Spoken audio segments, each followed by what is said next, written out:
It's time for a little bit of intellectual anarchy, where we engage in extreme truth, extreme common sense, and diversity of ideas. Hello, my name is James Salazar. I'm a futurist and an identity redesign specialist. I help people create a more powerful intellect and identity to compete in this futuristic economy. And welcome to Intellectual Anarchy, where we talk about politics. I believe politics is, and religion and philosophy must be taught to have a keen intellect and a monster mentality. So, we have unfortunately gone through another instance of gun violence. And so many people always take this opportunity to give their political opinion. Now that I've created the intellectual anarchy, is incumbent on me for someone who comments on politics and social issues to comment about this. And you will get to know, I think I've already given my opinion about the Second Amendment. But here's the thing. I heard someone say, prayers do nothing for dead kids. And that is a very true statement. But so do gun laws. For some reason, people believe that if you that something magically happens when you write a law, that it will magically disarm evil people. You ever seen the Secret of Nymph, where Nicodemus writes on his book? It's like glowing letters, and it gets like ingrained and burned into the document. I think people believe that's what's happening. You see, there's a couple failures here. First of all, if I'm going to pay for a private schooling, you better have armed guards. You see, in today's society, we cannot function ourselves on the society we hope for, but we have to function ourselves as the society we have. And there should be guns. People with guns defending property and human lives at anywhere people congregate, especially schools, especially congregations, especially malls, especially schools. There should be armed guards. We live in a world where that has to happen. And in the future, that might not be the case. Because here's a fact. Americans have always had guns. America has always had guns. They've always had them. That has not changed. What has changed is people. People are different. People are more triggered. People are more easily offended. People are more reactionary and aggressive and feel entitled to hurt other people because of the hurts that they felt in their lives. That's a dangerous recipe for society. And it's going to take a little bit of time to move past this moment in American history. We're looking at about 20 years now of constant shootings in school, mass shootings. And we have to prepare.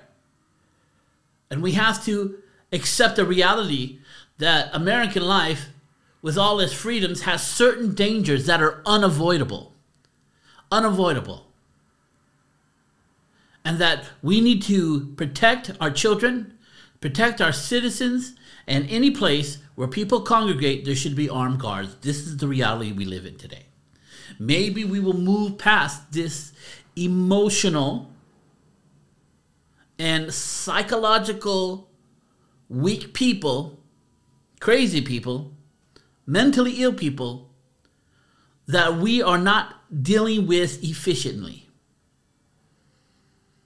We are not changing society to help them who may be a danger to themselves and everyone else. We need to bring back the asylum complex, where every state should have asylum complex, and some states need more than others. And we need to take people that are a danger to themselves and everyone else and keep them away from society and hopefully rehabilitate them. And if we can't, keep them in a place where they can live out their life in peace without hurting themselves or anybody else. This is the reality that we have. And it just beyond me when people see something like this and they call for gun laws, and I get the reaction. But there's 350 million guns in this country, and that we've been saying that stat for about the last 20 years. It's probably more like 400 million. You're not going to get rid of guns. Let me tell you something. Right now, with 3D printers, you can make a gun in your own home. Concerning gun laws, it is not burning, it is burnt. There's no way you're going to control it without controlling people with guns. By putting guns on armed men on every corner. Shutting them down. An oppressive police state. That's the only kind. That's how they control the Jews. They disarmed them and kept them in their homes.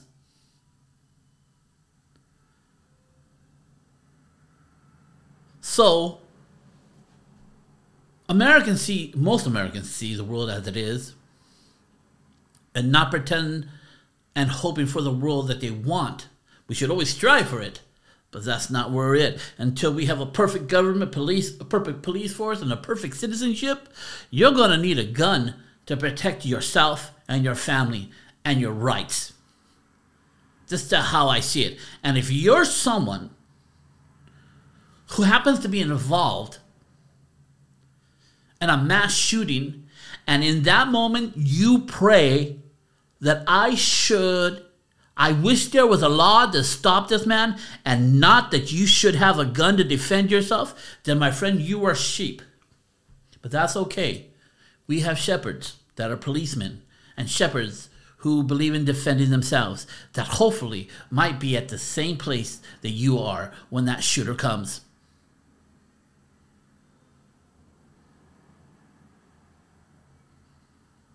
I don't know what else to say.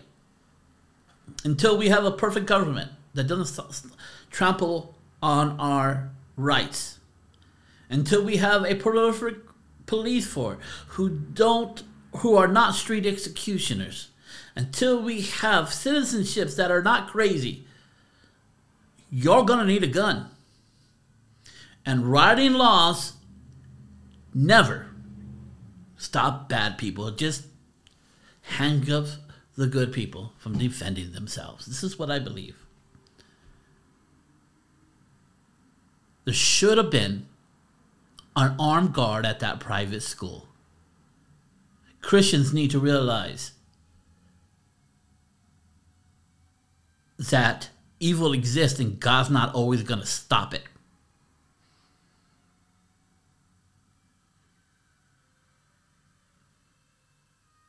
And where are you going to be? And what are you going to have when that moment comes? I believe if a teacher wants to, should be able to carry a gun with them to school. Shouldn't force teachers to do it. We should have armed guards.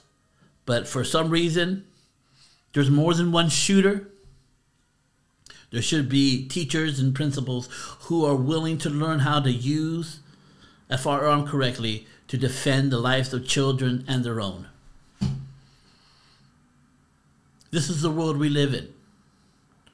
And someday we'll look back at it and say, oh my God, that was crazy. Just like at certain moments in our civil rights when we had dogs attacking black people because they were standing for their rights. We look at that and we say that is appalling. And we're going to look back at this situation and wonder why we took so long to defend the borders of our schools, the border of our entertainment places, the borders of our churches during this moment in time. Hey, there is no promise of tomorrow. So be about the things you need to be doing, the dream that you need to have. If you need me to come speak at any of your events, life coaching, or any of the things I'm doing on social media, just go to jamessalazarmedia.com/sling. That will link you to everything else. Or take a picture of my QR code. It will link you to everything I'm doing. I know this is a somber subject, but I leave you with this. For evil to exist, good men need to do nothing. Good men came. Didn't come fast enough. They killed that bastard, and we will not name that person. We take the world of Hogwarts mentality. He that should not be named, we will not glorify somebody like this to be known. And I won't blame it on transgenderism, but I'll blame it on mental health for sure. So I leave you with that today. This is James signing out of the Intellectual Anarchy podcast.